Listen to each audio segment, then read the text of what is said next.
જૂનાગઢમાં મહાશિવરાત્રીના મેળા પર રાજકારણની અસરના આક્ષેપ લાગ્યા. આહવાન અખાડાના મહામંડલેશ્વર ભારદ્વાજ ગીરીના ગંભીર આક્ષેપ. સ્થાનિક રાજકારણની અસર મહાશિવરાત્રીના મેળા ઉપર પડી. રાજકારણના લીધે હજી ઘણા બધા રસ્તાના કામ અધૂરા છે. રસ્તા તૂટેલા હોવાથી મેળામાં આવતા શ્રદ્ધાળુઓને તકલીફ પડે છે. મહાશિવરાત્રીના મેળામાં સ્વચ્છતાનો અભાવ હોવાનો પણ આક્ષેપ લગાવ્યો. ગિરનાર પર્વત પર પ્લાસ્ટિક પર પ્રતિબંધ સામે પણ સવાલ ઉઠાવ્યા. અધિકારીઓની બેઠકમાં પ્લાસ્ટિકની બોટલો કેમ જોવા મળે છે? સરકારે પ્લાસ્ટિકની બોટલો બનાવવાનું જ બંધ કરવું જોઈએ.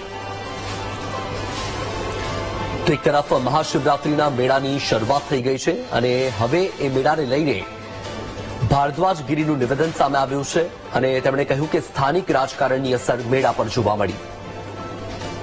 અને સ્થાનીય રાજકારણની જે કોઈ સમસ્યા હતી એની પૂરેપૂરી અસર આ શિવરાત્રી મેળાને પડી છે. ઘણા બધા રસ્તાઓ હજી સુધી પૂર્ણ રીતે બની નથી શક્યા, જેથી કરીને આવવા જવાવાળા શ્રદ્ધાળુઓને તકલીફ થાય છે. થોડી સ્વચ્છતાનો પણ અભાવ દેખાય છે. માત્ર પ્લાસ્ટિક બંધ કરીને પાણીની બોટલ વેચવા ન દેવી તો પ્લાસ્ટિક તો ભાઈ આખા સરકારને કઈ બનાવવાનું જ બંધ કરી દો ને. પાણીની બોટલ તમારી મિટિંગોમાં તો પાણીની બોટલ હોય છે પ્લાસ્ટિકની જ. તો અહીંયા ખાલી શ્રદ્ધાળુઓ લાખો લોકો આવે છે, એના માટે નહીં કરીને કેટલા દિવસ સુધી રોકી રાખશો તમે? જેને જે નગર નિગમની જવાબદારી છે, સ્વચ્છતા વિભાગની જવાબદારી છે, એ લોકો એનું જે છે ને ટાઈમસર ઉઠાવી અને જતી રહી. માત્ર 5 દિવસના મેળામાંથી અહીંયા આવવા વાળા ઘણા બધા જે શ્રદ્ધાળુઓ છે એને વ્યવસ્થાના અભાવને લીધે ઘણી બધી મુશ્કેલીઓનો સામનો કરવો પડે છે. તો આપણી સાથે ફોન લાઈન પર જૂનાગઢ શહેર કોંગ્રેસ પ્રમુખ અમિત પટેલ જોડાયા છે. અમિતભાઈ, સ્વાગત છે વીટીવીમાં. તમે સાંભળ્યું હશે, ભારદ્વાજ ગીરીએ નિવેદન આપ્યું છે મેળાને લઈને અને તેમણે સ્થાનિક રાજકારણ પર આક્ષેપ લગાવ્યા છે. નમસ્કાર જી.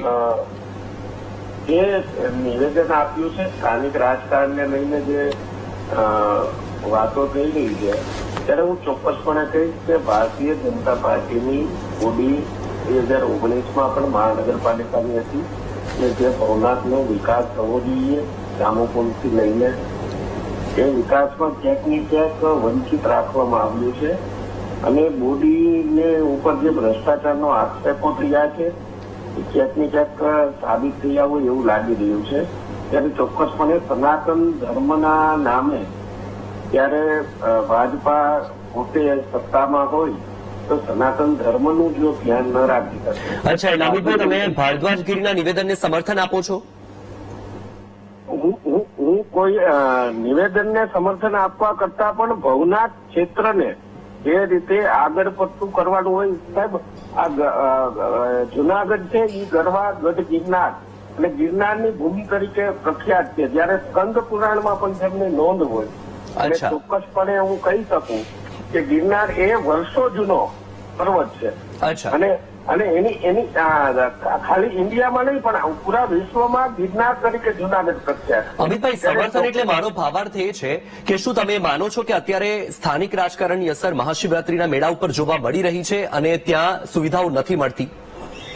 ચોક્કસપણે હું એટલા માટે કહું છું કે જે પદાધિકારીઓએ અને સત્તામાં આ ટ્રિપલ એન્જિનની સરકાર જે વાતો કરે છે એ પ્રમાણે જૂનાગઢમાં ગિરનારના મેળામાં વ્યવસ્થામાં ક્યાંક ને ક્યાંક અભાવો રહ્યો છે અને ચોક્કસપણે હું માનું છું જયારે ગિરનારના સાધુ સંતો એટલી રજૂઆતો કરતા હોય, સરકારને કહેતા હોય, ત્યારે પણ જો સરકાર એમાં ધ્યાન ન દે તો ચોક્કસપણે દુઃખની લાગણી. બિલકુલ અમિતભાઈ, સત્તા પક્ષ અને તેની સાથે વિપક્ષની પણ જવાબદારી તેટલી જ બને છે કે જનતાને કોઈ અગવડ ન પડે અને જો સ્થાનિક રાજકારણ